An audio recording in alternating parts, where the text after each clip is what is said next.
आज की इस वीडियो में हमारा टॉपिक है फंक्शंस। ठीक है, तो फंक्शन बहुत इंपॉर्टेंट टॉपिक है और रिलेशन फंक्शन पूरा चैप्टर है हमारे एनसीईआरटी के हिसाब से, लेकिन ये जो पार्ट है बिल्कुल अलग है। रिलेशन पार्ट अलग है और फंक्शन पार्ट अलग है। तो रिलेशन की वीडियो हमने बनाई थी, आज हम फंक्शन की वीडियो आपके सामने ला रहे हैं। तो सबसे पहला सवाल, फंक्शन क्या होता है?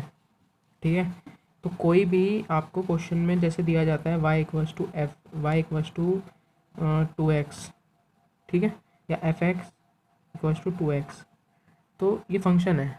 ठीक है, ये जो है ये y है, ये जो है x है। ठीक है, y हमेशा आपके पास इमेज होता है और x हमेशा प्री इमेज होता है। ठीक है, तो जैसे हम y एफ एक्स में 1 डालेंगे तो 2 वैल्यू आ जाएगी, x की 1 हो जाएगी, यानी y की वैल्यू 2 आएगी जब x की वैल्यू 1। तो ये फंक्शन है बेसिकली। ठीक है, एक फंक्शन को ये डिफाइन कर रहा है। फंक्शन बहुत टाइप्स के हो सकते हैं, जैसे trigonometric function, algebraic function, identity function, cubic function. ठीक है ना, मगर आज इसमें हमें इसके मेन टाइप्स ऑफ फंक्शन की बात कर रहे हैं, जो कि होता है इंजेक्टिव और सर्जेक्टिव। ठीक है, तो अब ये क्या होता है इंजेक्टिव और सर्जेक्टिव? तो सबसे पहले देखिए आप, सबसे पहले टाइप्स ऑफ फंक्शन दो टाइप के होते हैं। सबसे पहला हमारे पास इंजेक्टिव और सेकंड है सर्जेक्टिव। ठीक है, तो सबसे पहले हम बात करते हैं इंजेक्टिव के बारे में। तो हमारे सामने पहले आएगा इंजेक्टिव। इंजेक्टिव को 1 1 भी बोलते हैं। ठीक है, तो इसके एग्जांपल से मैं आपको समझाऊंगा ये। तो आप देखिए यहाँ पे आपके पास ये प्री इमेज है और ये इमेज है। ठीक है, ये आपके पास डोमेन है और ये आपके पास कोडोमेन है। ठीक है, तो अब आप देख पा रहे होंगे कि इसमें इसका एलिमेंट ए के साथ इमेज बना रहा है, ये बी के साथ, ये सी के साथ और ये ई के साथ। ठीक है, मतलब ये जितनी भी प्री इमेज है इन सब की जो इमेज है वो यूनिक है। ठीक है, every pre image has correspondence a unique image. ठीक है, तो हर प्री इमेज के पास जब यूनिक इमेज होती है तो वो फंक्शन इंजेक्टिव फंक्शन यानी 1 1 फंक्शन कहलाता है। ठीक है, अब देख पा रहे हैं कि सबके पास अपनी अलग अलग है। ऐसा नहीं है कि ये 2 जो है बी के साथ है और 2 ही जो है ए के साथ भी बना रहा है, नहीं, 1 ए के साथ बना रहा है, 2 बी के साथ, मतलब सबकी डिफरेंट है। जैसे एक इसका एग्जांपल ले लेते हैं, एक और एग्जांपल मैं आपके सामने रख देता हूँ इसका। जैसे मान लीजिए एग्जांपल y=4x एग्जांपल है मेरे पास। ठीक है, तो यहाँ पे या फिर हम ये भी बोल सकते हैं f(x)=4x, f(x) y ही होता है। ठीक है, तो इसमें हम वैल्यू जब 1 डालेंगे तो हमारे पास 4 आएगा, वैल्यू 2 डाल लेंगे तो हमारे पास 8 आ जाएगा। ठीक है, तो आप देख पा रहे हो, और वैल्यू 3 भी डाल देता हूँ, वैल्यू 3 डालते हैं तो हमारे पास 12 आता है। तो आप देख पा रहे हो 1 4 2 8 और 3 12, मतलब जितनी भी प्री इमेज हैं वो एक यूनिक इमेज बना रहे हैं सबके साथ। तो इस टाइप के फंक्शन को हम बोलते हैं इंजेक्टिव फंक्शन और 1 1 फंक्शन। ठीक है, अब सेकंड आता है सर्जेक्टिव। सर्जेक्टिव क्या होता है? ठीक है, तो देखिए इसके भी मैं एग्जांपल से आपको समझा। तो इसका एग्जांपल ये है, हमारे पास आप देख सकते हैं ये जो इमेज है ये प्री इमेज है, ये अपना इमेज बना रहा है, सारी अपने अपना अपना इमेज बना रहे हैं। ठीक है ना, तो जब आपके पास जो प्री इमेज है वो सब इमेज को कवर कर लें, ठीक है, सारी इमेज कवर हो जाए, या फिर हम बोल सकते हैं कोडोमेन इमेज के इक्वल हो जाए या फिर रेंज के इक्वल हो जाए। ठीक है, रेंज के इक्वल हो जाए, ये आपके कोडोमेन होते हैं। अगर आपको पता हो तो ये इस पार्ट को डोमेन बोलते हैं, इस पार्ट को पूरे को कोडोमेन बोलते हैं। जितने एलिमेंट आपके साथ प्री इमेज के साथ इमेज बना लेते हैं उनको रेंज बोलते हैं। और जब रेंज आपकी कोडोमेन के इक्वल हो जाए तो इस फंक्शन को हम ऑन टू फंक्शन बोलते हैं। ठीक है, इसका भी एक एग्जांपल आपके सामने मैं रख देता हूँ और एग्जांपल समझा देता हूँ। तो हमारे पास यही एग्जांपल है, मान लीजिए f(x) = 2x, तो f की वैल्यू 1 डाली तो अपने पास 2 आ गई, 2 डाली तो 4 आ गई। ठीक है, अब हमको दे रखा है, हमको एक रिस्ट्रिक्शन दे रखा है इसमें कि हमारे पास जो कोडोमेन है वो 4 है, मतलब वो है अपना 2 और 4, और जो हमारे पास डोमेन है वो है 1 और 2। इस फंक्शन में हमने दोनों वैल्यू डाल ली, हमारे पास आ गई, तो ये हमारे प्री इमेज बन गई। तो आप देख पा रहे हो कि कोडोमेन जो है रेंज के इक्वल आ गया। ये रेंज थी, यही हमें कोडोमेन दे रखा था, दोनों इक्वल आ गए, इस केस में हम बोलेंगे ऑन टू फंक्शन, ठीक है। इसमें मैटर नहीं करता कि एक से ज़्यादा इमेज बनाएगा या नहीं, बना सकता है, वो भी आपका ऑन टू में आएगा। अभी और एग्जांपल के साथ क्लैरिटी के साथ समझाता हूँ, और क्लैरिटी आएगी आपको इसके बारे में। तो अभी ये हमारे सामने कुछ एग्जांपल हैं, इसके एग्जांपल के माध्यम से हम और क्लैरिटी के साथ समझ पाएंगे इसको, ठीक है। तो देखिए, सबसे पहले ये वाला आ जाइए। तो आप देख पा रहे हैं कि ये हमारे पास हमारा डोमेन है और ये हमारे पास कोडोमेन का पार्ट है, ठीक है। तो जो भी हमारी प्री इमेज है, यानी जो हमारा डोमेन है वो रेंज बना रहा है, ठीक है। वो यूनिक रेंज बना रहा है, यूनिक इमेज बना रहा है। प्री इमेज जो है वो यूनिक इमेज बना रहा है। जैसे 1 ए के साथ सेट बना रहा है, 2 बी के साथ बना रहा है इमेज, 3 सी के साथ और 4 ई के साथ। तो इस केस में आप देख पा रहे हैं कि जो डोमेन का पार्ट है ये पूरा कवर हो रहा है और ये यूनिक इमेज बना रहा है। मतलब ऐसा नहीं हो रहा कि 1 ए के साथ बना रहा है, 2 बी ए के साथ बना रहा है, ऐसा नहीं हो रहा। सबकी अपनी अलग अलग इमेज बन रही है, ठीक है। मगर इस केस में जो कोडोमेन है वो रेंज के इक्वल नहीं बैठ रहा है। मतलब आप देख पा रहे हो कोडोमेन में 1 2 3 4 5 एलिमेंट है, मगर इमेज कितनों ने बनाई, 1 2 3 4 ने बनाई, डी रह गया। इस केस में हम बोल सकते हैं 1 1 और ये रह गया, इसको बोलेंगे इनटू। इस केस को हम बोलेंगे, जहाँ ऑन टू नहीं होगा वहाँ इनटू होगा। समझ गए आप, ऑन टू का अपोजिट है इनटू। आई होप आप समझ पा रहे होंगे। अब आप सेकंड केस पे आ जाइए। सेकंड केस पे आप देख पा रहे हैं कि ये जो 1 है ये बी के साथ इमेज बना रहा है और ये जो 2 है ये भी बी के साथ इमेज बना रहा है। तो यहाँ पे प्री इमेज आपके अलग अलग है, मगर एक ही इमेज बना रहे हैं और यूनिक इमेज नहीं बना रहे, क्योंकि 1 बी बी के साथ बना रहा है, 2 बी के साथ बना रहा है। मगर एक कंडीशन और है कि इसमें आप देख पा रहे हैं कि जितने भी अपने पास डोमेन है वो सब इमेज बना रहे हैं और जितने भी अपने पास को डोमेन है वो सब नहीं परफॉर्म कर रहे हैं। उसमें कोडोमेन रेंज के इक्वल नहीं बैठ रहा, क्योंकि डी रह गया है यहाँ पे। अगेन डी के साथ किसी ने इमेज नहीं बनाई, ठीक है। तो इस केस में आप बोल सकते हैं many one and into. Many one क्यों बोला हमने, क्योंकि आप यहाँ पे दो ये जो यूनिक इमेज नहीं बन रही है, दो एलिमेंट सेम इमेज बना रहे हैं, यूनिक नहीं है, ठीक है। और इसलिए मैनी वन हो गया। और दूसरा यहाँ पे कोडोमेन रेंज के इक्वल नहीं बैठ रहा, इसलिए ये इनटू हो गया, ठीक है। अब थर्ड पे आते हैं, इस वाले पे।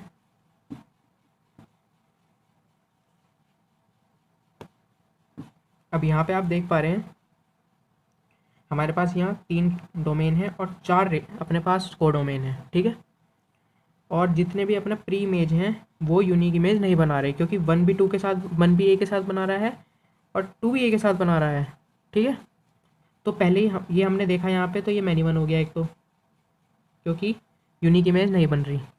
दूसरा अब यहाँ पे आ जाओ, ये भी अपना इनटू का केस है, क्योंकि ये दो तो रह ही गए, इनके साथ किसी ने इमेज ही नहीं बनाई, तो ये भी इनटू का केस है। अब इस फोर्थ वाले पे आ जाओ। इसमें आप देख पा रहे हो ये जितने भी कोडोमेन है, ये वो जितने भी डोमेन है ये कोडोमेन के साथ यूनिक इमेज बना रहे हैं। ये 1 का ए के साथ, 2 सी के साथ, 3 बी के साथ और 4 डी के साथ, सबकी अपनी यूनिक इमेज बन रही है। प्री इमेज जो है यूनिक इमेज है उसके पास, और सारी इमेज कवर हो रही है, मतलब सारे कोडोमेन कवर हो रहे हैं, कोडोमेन रेंज के इक्वल हो रहे हैं, ठीक है ना। तो इस केस में हम बोलेंगे 1 1 एंड ऑन टू। तो आई होप आपको अंडरस्टैंडिंग बढ़ी होगी, आई होप आपको समझ में आया होगा, ठीक है ना। अभी इसका प्रूफ भी बताता हूँ मैं। तो अब सब पहले हम करेंगे 1 1 का प्रूफ, ठीक है ना। क्वेश्चनों में यूज़ होगा ये, इसका प्रूफ मांगेगा क्वेश्चंस में, ठीक है। जेई वगैरह में तो नहीं होगा, लेकिन सीबीएसई के क्वेश्चंस में इसका प्रूफ आपको देना पड़ेगा। पेपर में क्वेश्चन आता है, 5 नंबर का आता है क्वेश्चन, ठीक है ना। तो कोई एक क्वेश्चन उठा लेते हैं हम, जिसके हेल्प से हम आपको ढंग से समझा सकें इसका जो प्रूफ है। तो ये हमारे पास एक क्वेश्चन है, fx इक्वल्स टू 3 - 4x, ये हमारे पास क्वेश्चन है, ठीक है। इसको हमको 1 1 प्रूफ करना है, तो हम कैसे प्रूफ करेंगे। मैं ज़्यादा स्टेटमेंट नहीं लिखूंगा, मैं डायरेक्ट प्रूफ करके दिखाऊंगा आपको। तो आप सबसे पहले लिखिए fx1 equals to fx2 where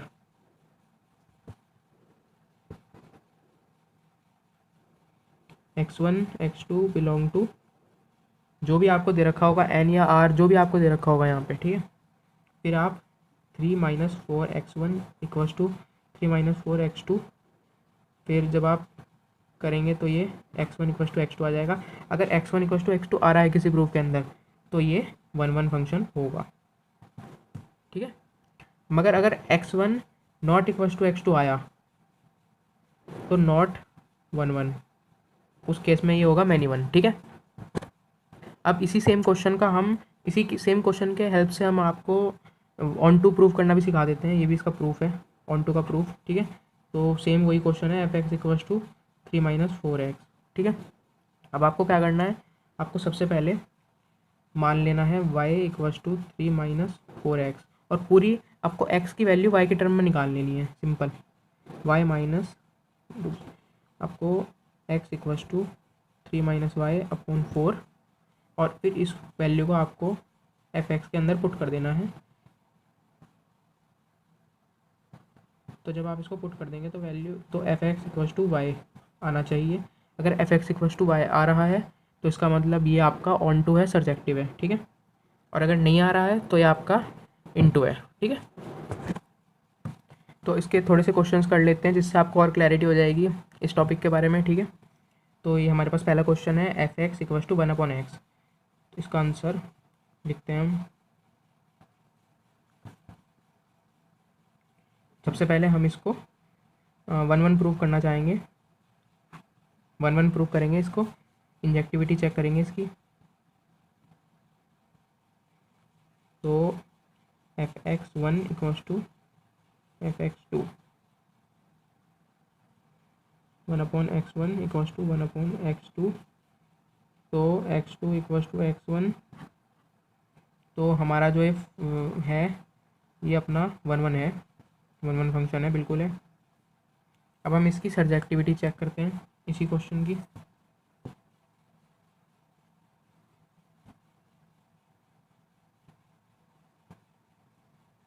यानी अब हम इसका ऑन टू चेक कर लेते हैं। तो इसका ऑन टू चेक करने के लिए f(x) = हमें दे रखा है 1/x, तो y = 1/x, तो x = 1/y। तो जब हमने इसको पुट करा तो f(1/y) = 1/1/y = y। तो हमारे पास f(x) = y आ गया। तो ये फंक्शन इसका मतलब ऑन टू भी है। तो ये फंक्शन 1 भी है, ऑन टू भी है, ठीक है ना। अब नेक्स्ट क्वेश्चन पे आते हैं। अब आप ये वाला क्वेश्चन देखिए, इसमें दे रखा है f(x) = x², और फंक्शन जो है अपना n से n ही डोमेन है और n ही अपना कोडोमेन आएगा। तो इस क्वेश्चन को कैसे करते हैं देखिए। सबसे पहले सेम आपको प्रूफ करना है इसका, ठीक है ना। सबसे पहले आप 1 के लिए प्रूफ करेंगे।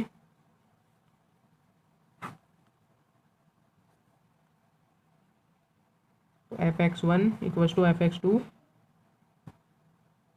x1² 1 = x2² 2, ठीक है।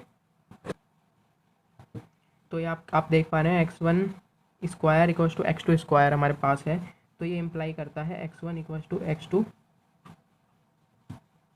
प्लस ही आएगा, क्योंकि माइनस हम ले नहीं सकते। वैसे तो ये अगर आप देखते तो इसको, अगर मैं ये रफ है मेरा वर्क, ठीक है। तो आप देखते तो x1 = +-x2 आपको दे रहा था, मगर आप यहाँ माइनस नहीं लेंगे क्योंकि आपको साफ साफ यहाँ लिमिट मतलब एक रिस्ट्रिक्शन दे रखा है कि n ही अपना होना चाहिए, x मतलब n ही होना चाहिए, नेचुरल नंबर ही होना चाहिए, पॉजिटिव ही होना चाहिए। इसलिए हमने x1 = x2 पॉजिटिव लिया है, माइनस नहीं लिया, इसलिए ये अपना 1 हो गया।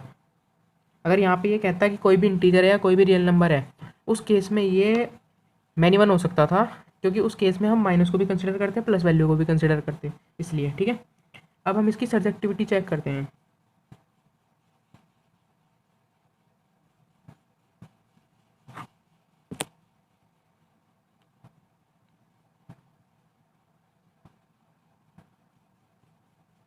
तो आप देख पा रहे होंगे कि x को हमने y को हमने मतलब x² पुट करा, x की वैल्यू हमारे पास ±√y निकल के आई है। तो जब हम इसको पुट करेंगे अपने फंक्शन के अंदर, तो √y को तो हम पुट कर सकते हैं, तो सिंपल y आएगा। मगर हम f(x) के अंदर -√y को पुट नहीं कर सकते, क्योंकि इन्होंने साफ साफ लिखा है कि यहाँ नेचुरल नंबर होना चाहिए, यानी पॉजिटिव नंबर होना चाहिए। तो ये तो पॉजिटिव हो सकता था, मगर ये नहीं पॉजिटिव हो सकता, ठीक है। तो नॉट कंसिडर, और इसको हम अगर कंसिडर ही नहीं कर रहे तो जाहिर सी बात है हमारे पास, और ये आप देख पा रहे होंगे -√y, तो हमारे पास इमेजिनरी नंबर आ गया, ठीक है। इसका वो भी लॉजिक लग सकता है कि इमेजिनरी नंबर है तो करेगा ही नहीं फॉलो, तो इसलिए हम इसको बिल्कुल निश्चिंत होकर ये बोल सकते हैं कि नॉट ऑन टू फंक्शन, ठीक है। तो अब हमारे पास नेक्स्ट क्वेश्चन ये वाला है। आप देख पा रहे हो सिग्नम फंक्शन का है क्वेश्चन, क्योंकि सिग्नम फंक्शन पे ही ये होता है कि जब वैल्यू 1 है, वैल्यू 1 तब होती है जब x की वैल्यू 0 से बड़ी होती है, तो सारी वैल्यू 1 हो जाती हैं, रेंज जो है पूरा 1 ही है। और दूसरा है अपने पास जब x 0 रहता है तो 0 ही आती है, और जब x 0 से कम यानी नेगेटिव रहता है तो -1 हम वैल्यू ले लेते हैं। तो सिग्नम फंक्शन है। तो ऐसे क्वेश्चन में आपको कोई प्रूव करने की जरूरत नहीं है, डायरेक्ट होंगे क्वेश्चन, ठीक है। ग्राफ आपको याद होना चाहिए, वैल्यू आपको याद होनी चाहिए, डायरेक्ट आप इस क्वेश्चन को कर सकते हो। अब देखो इस क्वेश्चन को, तो for every positive value of x और डोमेन रेंज इज़ 1, मतलब सारी पॉजिटिव वैल्यू के लिए x की जो रेंज होगी वो एक ही होगी, और वो होगी हमारे पास 1 दे रखी है गिवन है। तो जाहिर सी बात है ये आपके 1 1 नहीं हो सकता, ठीक है, 1 1 तो ये हो ही नहीं सकता, ठीक है। तो अब सेकंड में भी ऐसे 0 तो 0 ही है, और सभी नेगेटिव नंबर्स के लिए, नेगेटिव वैल्यू के लिए x की और डोमेन की -1 अपना रेंज है, तो फिक्स रेंज है हमारे पास, ठीक है। तो ये 1 1 तो अपना हो ही नहीं सकता, नॉट 1 1। अब बात आती है ऑन टू की। क्या ऑन टू हो सकता है? बिल्कुल हो सकता है। क्यों हो सकता है? क्योंकि हमें यहाँ पे जो रेंज दे रखी, जो को डोमेन दे रखा है वो दे रखा है इन्होंने -1 0 और 1, ठीक है। और इन्होंने क्या करा, सारी पॉजिटिव वैल्यू के लिए इन्होंने इमेज बनवा दी अपना, वो इसके लिए 1 के साथ, सारी नेगेटिव वैल्यूज़ की इमेज बनवा दी -1 के साथ, और 0 की इमेज बनवा दी 0 के साथ। तो जितने भी को डोमेन थे उनको रेंज के बराबर कर दिया इन्होंने, ठीक है ना, रेंज के इक्वल कर दिया, और इनको रेंज के इक्वल कर दिया, तो जाहिर सी बात है ये ऑन टू फंक्शन है, तो it is onto function. तो इन क्वेश्चंस के लिए तो आपको पेन भी उठाने की ज़रूरत नहीं है, लेकिन थोड़ा बहुत स्टेटमेंट लिख दीजिएगा, क्योंकि क्वेश्चन में नंबर मिलेंगे, अदरवाइज़ आप डायरेक्ट लिखेंगे तो नंबर कट भी सकते हैं, लेकिन इसमें प्रूव नहीं होगा, इसमें आप डायरेक्ट ही कर सकते हैं, प्रूफ की कोई आवश्यकता ही नहीं है इस क्वेश्चन में, ठीक है। तो आई होप आपको समझ में आ गया होगा 1 1 और ऑन टू का जो कॉन्सेप्ट है। और अगर आपको और क्वेश्चंस इस चैप्टर के चाहिए तो आप मेरे को कमेंट में लिख के दीजिए, मैं अलग एक वीडियो बनाऊंगा क्वेश्चंस के, और अच्छे अच्छे क्वेश्चंस होंगे, इंपॉर्टेंट क्वेश्चंस, ठीक है ना। इस वीडियो में नहीं दे सकता, ये वीडियो बहुत बड़ी हो जाएगी फिर, ठीक है। तो आई होप आप समझ गए होंगे। Thank you.